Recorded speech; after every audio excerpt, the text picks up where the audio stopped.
Anthony, bonsoir. On va reparler avec vous de l'attaque de Liverpool de lundi qui a fait près de 80 blessés. L'auteur présumé qui a percuté la foule avec son véhicule reste en détention. Et peu de temps après cette attaque, eh bien, des publications ont présenté, photos à l'appui, de faux suspects. Oui, avec des publications de ce genre que l'on va découvrir ensemble. On a par exemple ce post sur X qui nous dit ceci. Ce serait le conducteur de la voiture qui a percuté les supporters de Liverpool. Et il nous dit ça avec 3 clichés. On voit ces deux-là, dont on voit le véhicule dont on distingue à peine le chauffeur. Et puis cette autre photo dont on distingue clairement un visage, un homme barbu. Et c'est précisément cette photo sur laquelle s'est appuyé cet autre internaute pour remettre en cause et mettre en doute les détails fournis à la fois par les médias et par la police de Merseyside. L'attaquant de Liverpool, nous dit-il, initialement présenté comme blanc, de 53 ans, en fait jeune et pas blanc, et certainement pas celui qu'il voulait vous montrer avec des relents donc complotistes. Dans cette publication, il fait en fait référence au communiqué de la police qui a été publié peu de temps après l'attaque et qui nous dit ceci, que c'est bien un homme de 53 ans, un Britannique de 53 ans, un homme blanc qui est considéré comme le suspect de cette attaque. Est-ce qu'on sait, Anthony, d'où viennent les clichés qui ont été partagés ? Alors, ils sont tous authentiques, ces clichés. Les deux premiers concernant le véhicule viennent de vidéos d'une partie de l'attaque où l'on voit effectivement ce véhicule qui fonce dans la foule. On distingue aussi, là encore,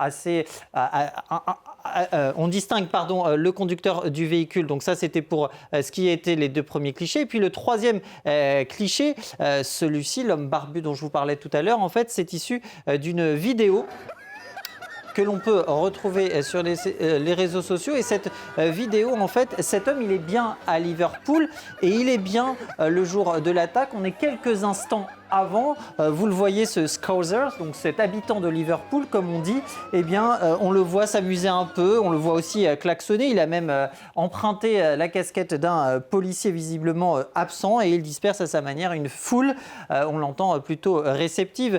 Il se trouve en fait à James Street, c'est ici, et c'est à quelques 200 mètres de Water Street, là où il y a eu cette attaque. Alors cet homme, il n'est pas le seul à avoir fait les frais de rumeurs et de fausses informations.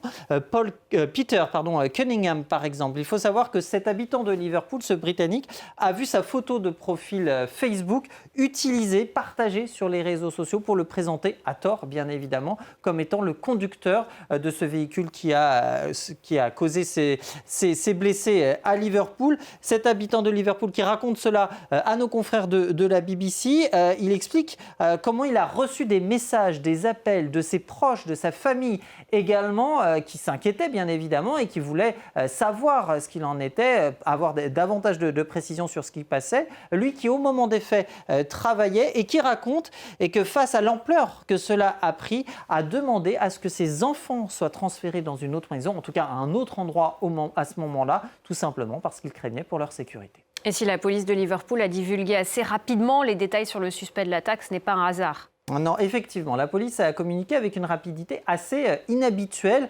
D'ordinaire, lorsque ce soit en Angleterre ou au Pays de Galles, la police arrête un suspect, elle donne son âge et dans les premiers éléments de l'enquête, en tout cas des informations, elle ne donne guère de détails, elle ne mentionne que l'âge et le lieu de l'arrestation. Or là, je vous l'ai dit, elle a donné l'âge, mais également la couleur de peau et la nationalité. Et si elle a fait ça, cette mention explicite, ce n'est pas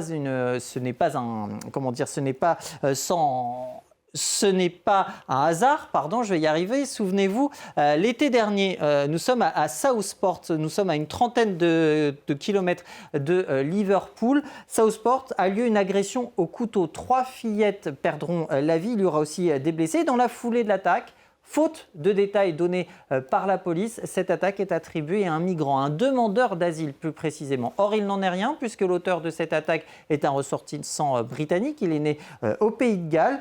Mais le mal est fait, les rumeurs vont se propager à vitesse grand V, attisées, agitées par l'extrême droite et se propagent dans la foulée aussi de vagues manifestations dans une dizaine de villes d'Angleterre et d'Irlande du Nord. Et c'est pour ça, donc pour éviter une situation similaire, que la police a communiqué si rapidement ces détails. Mais ça n'a pas, vous l'avez vu, coupé court malheureusement à toute désinformation pour autant. Merci beaucoup Anthony Saint-Léger, c'était Info Intox.